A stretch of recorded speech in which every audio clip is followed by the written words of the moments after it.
this is our infamous Lost Mystery episode of the 80s Icon series, released for you, our dear listener. We hope you enjoy. Sword of Omens, give me sight beyond sight. Greetings, Starfighter. You have been recruited by the Star League to defend the frontier against Zur and the Kodan Armada. Get ready. Prepare for blastoff. Hey, Doc, we better back up. We don't have enough road to get up to 88. Roads? Well, we're going, we don't need roads. Remember, no matter where you go, there you are. This is 80's Reboot Overdrive podcast. We were dancing just like sways when Jennifer Grey had a nose. Oh, how I miss the 80s, but I'm too young to really know. Too young to know. Oh my god. That is like so dated. Alright, hey, this is 80s Reboot Overdrive. I am Dave, and online I have got Nick. Hey. And Rose. Hey, everybody. So what we're going to do is we're going to continue our 80s Icon saga. In the past, if you've listened to us, you've heard us talk about Harrison Ford and Harold Ramis. So we're going along that same theme here tonight, where we're picking on a pop culture icon from the 80s and sucking the marrow out of, the discussion.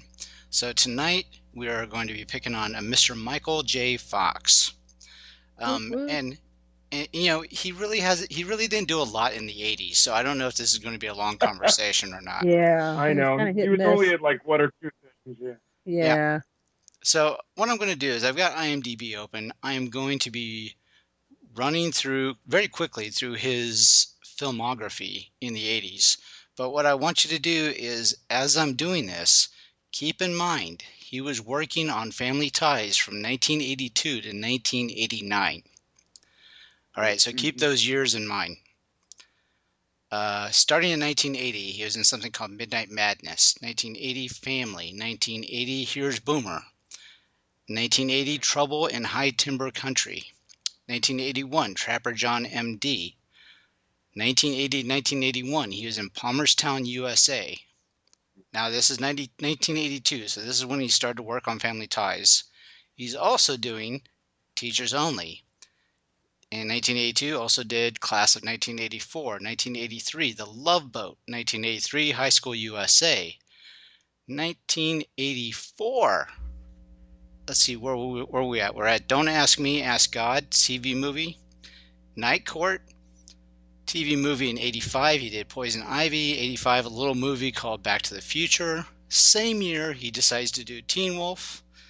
The same exact year, he also does a TV movie for Family Ties Vacation. So 1986 now. He's on David Letterman's second annual Holiday Film Festival. He's in a segment on that TV movie. 87, he does a little movie called Light of Day. 1987 again, Secret of My Success. 1987, Dear America, Letters Home from Vietnam. 1988, Bright Lights, Big City. So all this time, he's still working Family Ties. 1989, he does Casualties of War. 1989 again, Back to the Future Part 2. And that's just the 80s. So Yeah. that goes on and on.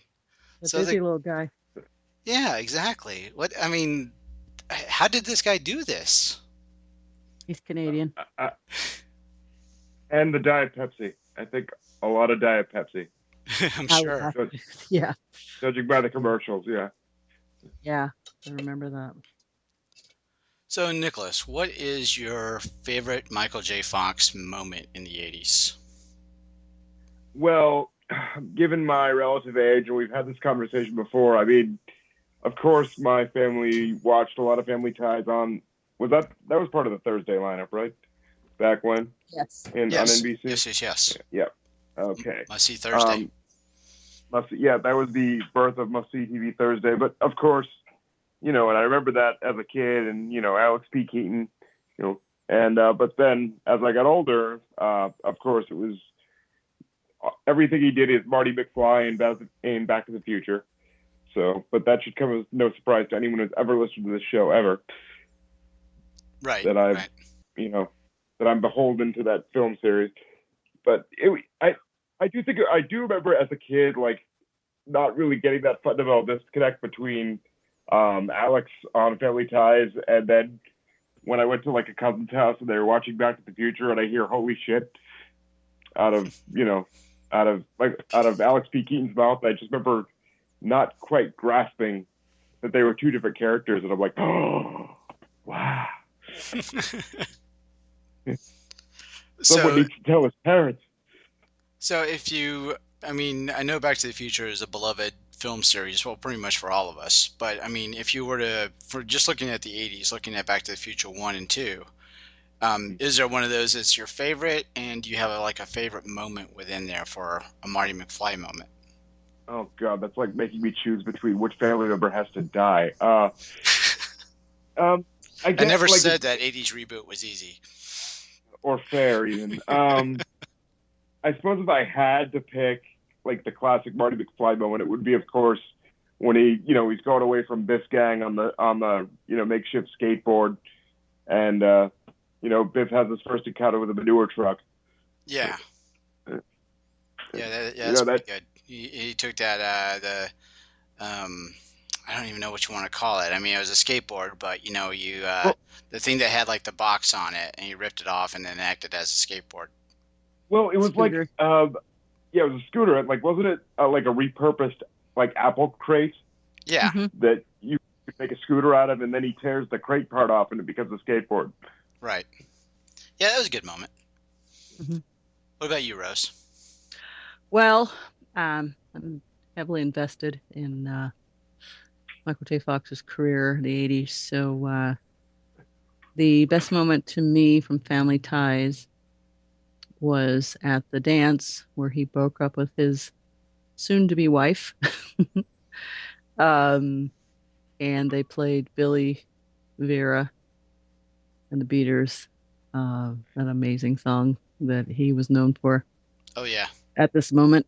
Yep. And I don't think I'd ever cried over a TV show before, but that scene, I think, warranted it. So that was a good moment for the show. There was other ones. When the uncle came to visit his dad's brother and they found out he was an alcoholic, and he caught him in the kitchen drinking the vanilla extract. I remember thinking, I think it was. And it was so weird because I remember thinking, vanilla extract has alcohol in it? Wow. Anyway. Well, I've been missing it, I guess. I know, really. No wonder my grandmother liked to cook with it. No. But she's hitting the vanilla extract a little too hard. A little too hard. But then, so that was a very good series and well run for as long as it did. His my favorite movie of his is Secret of My Success. He came from a farm. He was a small town boy and went to the big city and was going to make his way and found out it wasn't quite as easy as he thought it was going to be. And he ended up doing it, and he called out everybody that was, doing something unscrupulous and fixed the company. And he ended up with Supergirl. Yeah, that was a good match. Yep. I liked Helen Slater back then. She was pretty awesome. Yeah. Now that was the secret to his success. What was that, Nick? That was the secret to his success. Yeah. Mm-hmm. Marrying Supergirl. But I noticed that when you were talking about Family Ties, you were like picking up the the heavy elements. It wasn't. I mean, it was a sitcom, right? So I mean, there was a lot of laughs and jokes. I mean, we even had Cousin Skippy. Of course, I wasn't going to go past Family Ties without bringing that up. But I mean, Skippy was their cousin. What was that? Wait, Skippy was their cousin? No, oh no, Skippy was a neighbor, right? Yeah, he Yeah, was his neighbor. yeah. Yeah. Yeah. Okay. Cousin They might as Oliver. well have been. Yeah, they might as well have been. Cousin Oliver's what I was thinking. Cousin. That All was right. Brady Bunch. Oh, see, there you go. I'm crossing the streams. I do this all the There time. you go. All right. Well, all right. 80s Reboot Twitter followers, go ahead and send your hate tweets to me. So, Excoriate him. Reboot Overdrive. but no, I just know. I mean, I noticed you're picking on the heavy elements. You know, the one where he's breaking up, and then the alcohol addiction. I mean, those really. I mean, I'm with you. Where there's a lot of those things that's what carries over in the years. You know, and I guess it's a testament to the acting that's being done. But I mean, it's based in a sitcom, It and is. I mean, do we really remember that many of the comedic moments over all these years, or is it these really heavy tones? Yeah, no, I don't think so. I was already well into my adult years by then, Right. and watching it, with my kids or by myself, I truthfully remember laughing. I remember laughing at his wit and his sarcasm and the relationship that he had with Mallory, Right. Justine Bateman, and the kind of casual, you know, Eddie Haskell persona that he had with his parents. I mean, it was just he kind of just ruled the roost pretty much, you know. Right. And he was pretty much going to get his way no matter what, but that was his personality. He was like a type A person. He was very much a perfectionist. He was very much a straight hard line. I'm going to do this. I'm a Republican. Ronald Reagan's my guy. He had like a picture of him in his bedroom. He Always was had the a right wing always had a Wall tie on. Street. Yeah, he always had a tie on, right? Yeah, and it's just Carried a who he briefcase was. to high school. Yeah, who does that? Yeah. And doesn't get beat up. I was gonna say, frankly, I was surprised he didn't get beat up more in the show. Really. Oh, I'm sure Justine got her licks in. But yeah, Yeah. I'm with you because I mean it's very iconic for what that show gave us, where he was just so different from what his parents were, and they really played onto that really well. Did. Yeah, it was really well done. Very well done. That was kind of like what made the show unique is that all these sitcoms would have kids rebelling against their straight-laced parents, being wild kids. But how does a child of two hippies rebel but become a young Republican? Exactly. See, it goes both ways. And that was like unique for the time, and he did bring a lot of wit and surprising depth to a character that could very well have been very one note. Yeah. And sure, they had to take him down a few pegs every so often to remind him he was normal and human. But that was the whole fun of it. And do I think bringing the younger brother in there might have ruined this? It always does. Anytime you add an auxiliary character in, to save ratings, it ends up, because then the focus was on the kid. Right. And that's when he started to branch out, do more things. Yeah. It was funny, though, him trying to mold his younger brother into, like, a clone of himself. Right. Yeah. Right. Yeah, you're right. Yeah. It's us or them.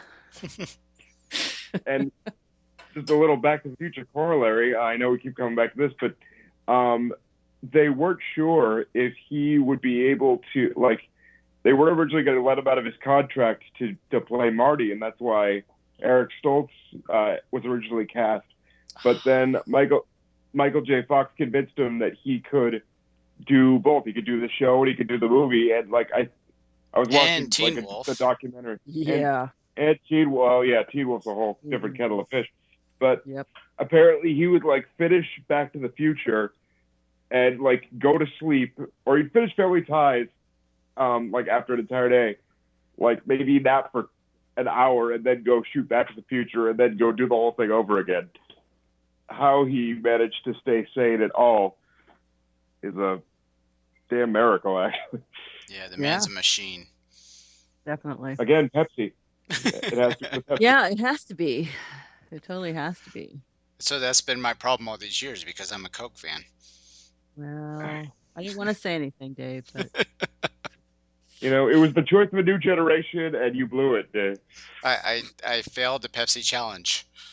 mm, But I'm with you, Rose. As far as like my favorite Michael J. Fox, is Secret of My Success.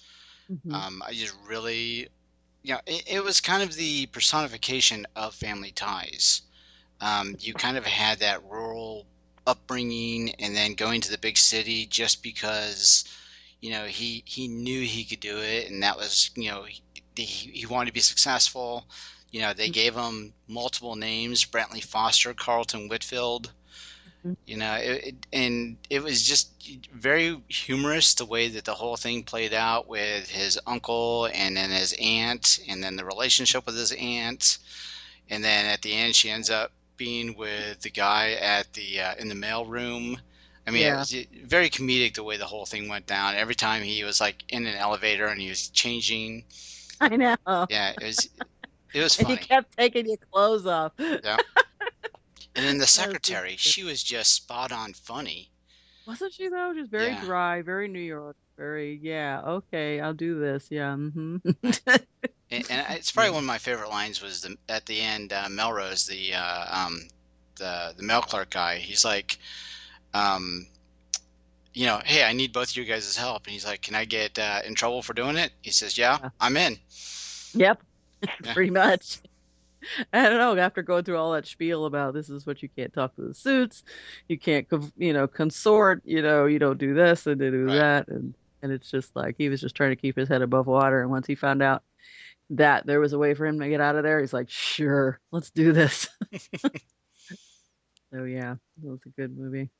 Just a few mentions here that, in case of those of you that are fans of the 80s Reboot Overdrive podcast and you listen to our past episodes, or you forgot, we did have an interview with Christopher Murney, who played Barney Radigan. And then we also had an interview with Billy Vera, which was the song that Rose was just talking about. Yeah. So if you haven't checked those out, please go back and listen. You know me, I'm always plugging our old shows. Well, you got to, yeah. That's how you find the good stuff. That's where all the gems are. Yep. Just think, this will be a gem someday. What? It's a gem now. What are you talking about? But now, Bright Lights, Big City, that was really kind of away from... That's a heavy one. Yeah, that's a really heavy one. Did you guys see that one at all? I did. Did we lose Nick? No, I'm here. I'm just again. I was when that movie came out. What year did that movie come out? Bright Lights, Big City. That was 88. 88. I was 6, so no, it really wasn't my demographic. So it's not one that you would have picked up later then. Never. Well, it's. I mean, now I really have no excuse because I can watch any movie I want, but it's not something I really had any recommendation for. So. No, it wouldn't have been a good movie for you at 6, dear. No. Movie for me, and I was 28. I mean, geez. Well, I'm just thinking, like, as a going back and watching older movies, like, would that hit your radar and you'd be like, oh yeah, I'll watch that now? Yep. Yeah, I don't think I could. No, you wouldn't watch it again, Rose? Mm-mm. Wow. Mm-mm. Okay. It was too hard. Yeah, it's a dark movie, I guess would be the best way to put it. But it needed to be done. I'm glad he took that step. Yeah. It really put him away from the other roles that we'd seen him in. Yeah, he was starting to get pigeonholed. But that movie though, Kiefer Sutherland and Phoebe Cates in it, so that's kind of a really good cast, for a movie that was just kind of really away from a departure from actually everything that they had done, all three of them. Well, and yeah. What? Am I forgetting something for Kiefer or Phoebe? No, because I was just going to say, because he did in 87, didn't he do, or 86, he did Lost Boys? Oh, yeah. Yeah, I mean, a vampire versus a coke Okay, addict. yeah. I don't know. This is true. Okay, Yeah. apples and oranges. Get it, okay. All right. So what about Light of Day? We got to see Michael J. Fox perform and sing, other than playing Johnny B. Good. That This was time, this time with Joan Jett. yeah, that was I enjoyed that one to the point to where I honestly was hoping that, he would come out with another one because I just really appreciated his musical talent. But I don't think he did. I don't think he wanted to do anything else like that. Right. But that's okay. So Light of Day didn't hit your radar, Nick? I'm afraid not. Okay. Sadly. I mean, again, what I associate Michael J. Fox with probably is what you associate Michael J. Fox with. So, but Family I don't know, Ties, Back to the Future, and Teen Wolf. exactly, and Yep. Teen Wolf is a very distant third. But well, if it makes you feel any better, this is inspiring me to maybe want to check these out. Okay. There you go. That's great. Well, I'm curious now. Why is Teen Wolf a distant third? Because it's stupid. Even for the 80s, it's just witheringly stupid.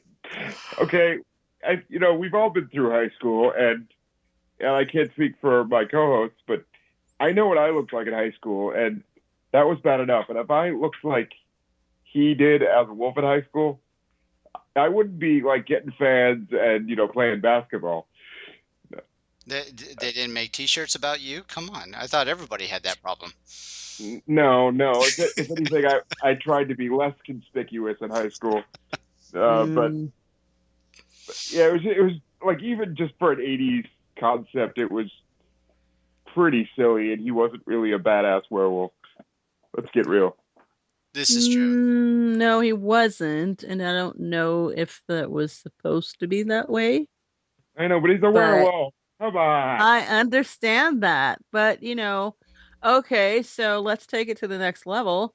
Let's talk. We're deviating from the 80s because we're talking about werewolves. Let's talk about Van Helsing. Is the Wolfman supposed to look like he's got six-pack abs and he works out at the gym? Well, Van Helsing was kind of silly too, but at least that werewolf looked like he could be dangerous. Yeah, well, this is true. He did have that persona about like you don't get too close to his teeth. Yeah, I think it was supposed to be silly. Obviously, I'm not going to be like some film star would just be like, I don't understand it. It didn't follow any like anthropic tropes at all. No. I understand that obviously, but it just seemed like stupid in a not fun way from what I remember of it. Mm-hmm. And really, for being a werewolf, what was the most badass thing he did? Threaten the guy to give him some beer? Well, this is true. But he did a handstand on a truck. Come on. Yeah. And he slammed a basketball. Jeez, what do you want, Nick? Well, I'm also going by what the man himself said. He said he didn't like that movie either. So. Oh, okay. Fair enough. So I'm going with our star here. He didn't like the movie, and who am I to speak differently? Wow. He could have fooled me. I didn't think he had a bad time making it. Although I wonder if it wasn't because of maybe the makeup, because that did seem like it looked pretty expensive. Yeah. Yeah, you figured that would have taken some time. Yeah, and when he had to do the full body shot when he was playing basketball, I mean, why'd you glue all that stuff to your arms? Yuck. Probably itchy too. I wore an adhesive beard for a play once, and it took me 2 hours to tear that thing off. So we do have one Twitter shout out. We got, and I'm going to butcher the name, but Mauricio RMC, and that's at, how am I going to say that? I'll spell it. ENREALIDADNOUSO. Wow. Mauricio. Yes. Mauricio. And what this person says was, what I did was I tweeted out and I said, what's your favorite 80s Michael J. Fox moment? And the response was, Family Ties. I saw the series in my country and is my favorite sitcom about family. Nice.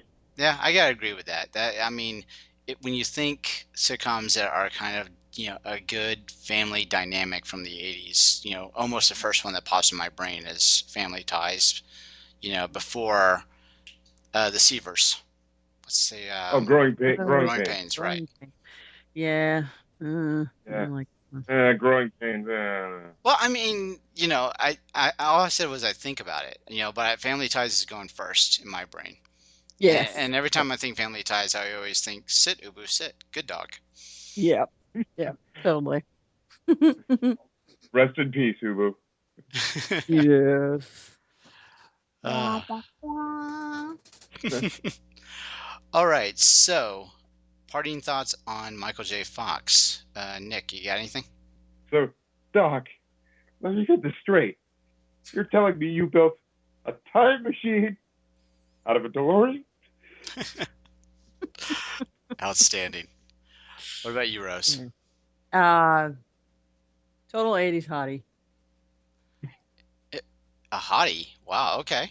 I just thought he was kind of like the guy next door, but would he be classified as a Made hottie? him so appealing. Okay. Yeah. See? He's wholesome and dashing and smart and funny. Okay, maybe the dashing part can come out, but yeah, I would reserve that for like Harrison Ford or someone else a little more manly. But yeah, totally. He pretty much owned the 80s. Yeah, He did. He was on TV or whether he was in a movie, he owned it. Yeah, and he did so much, and it just, looking at his credits, it just Michael J. Fox, if you ever listen to this, you just really make me feel like an underachiever, sir. Definitely. Seriously. No, seriously, when you read off, like, just what he did in the 80s, I mean, I knew he did a lot, but oh my God. Yes. Yeah, I mean, and that was, just the 80s. I mean, if you look at his IMDb credits, it feels like it's just going on forever. And, every one of these is iconic in their own way. I can't, even the movies that are, like you were talking about, Nick, where you were talking about like Bright Lights, Big City wouldn't have hit your radar. But I mean, had you watched it, at least, I mean, it was a dramatic turn from the other stuff that we'd gotten from him. Oh, but definitely. It's memorable. I know, but his dark period, like they call it his dark period, like that and Casualties of War. Right. Yeah, that was a tough one. Definitely wanted. Yeah, he wanted to break out of the comedy bit, the Alex P. Keaton bit. I can respect that, definitely. Yeah. Yeah, show range as an actor. Mm-hmm. All right, so how do people find you on social media? Rose? I am on Twitter at 80s Music Girl. I am on Facebook at 80s Music Girl. And I'm on Instagram at 80s Music Girl. Why do I feel like there's a trend there? Yeah, I'm starting to see a trend. Yep. All right. Keep it simple, huh, Rose? Huh? But keeping it simple, huh, Rose? Yeah, I have to. Yeah. My brain's like only goes at certain speeds. So. All right. What about you, Nick? I am on Twitter at Wheel I Am Crow. That's Wheel I Am Crow. And I'm on Facebook as myself. So if ever you see me post anything on the 80s Reboot page or 80s Reboot Twitter feed, feel free to say hey. Very cool. And I am Dave. I take care of our Twitter account for 80s Reboot Overdrive, so that's at 80s Reboot. We got Tumblr, which is 80sreboot.tumblr.com. Facebook, we're at facebook.com/80s Reboot. Shoot us an email at 80sreboot@gmail.com. And we actually have a blog now too. Even though I'm not as great about updating it, maybe someday I'll get better at it. But if you go to southgatemediagroup.com, click the blog section, you'll see a 80s Reboot Overdrive blog. Click in there and you can hear or read our ramblings rather than hear us stumble all over ourselves and be crossing the streams. Yeah. Yep. So with that, thank you all for joining us in Reliving the 80s. Good night. Good night. Night. We hope you've enjoyed this show. This podcast is part of the 80s Reboot Overdrive channel on Southgate Media Group. You can follow us on Facebook on the 80s Reboot group page. We're also on Twitter and Tumblr at 80s Reboot. We invite you to check out all the wonderful podcasts and blogs available at southgatemediagroup.com. And thank you for reliving the 80s.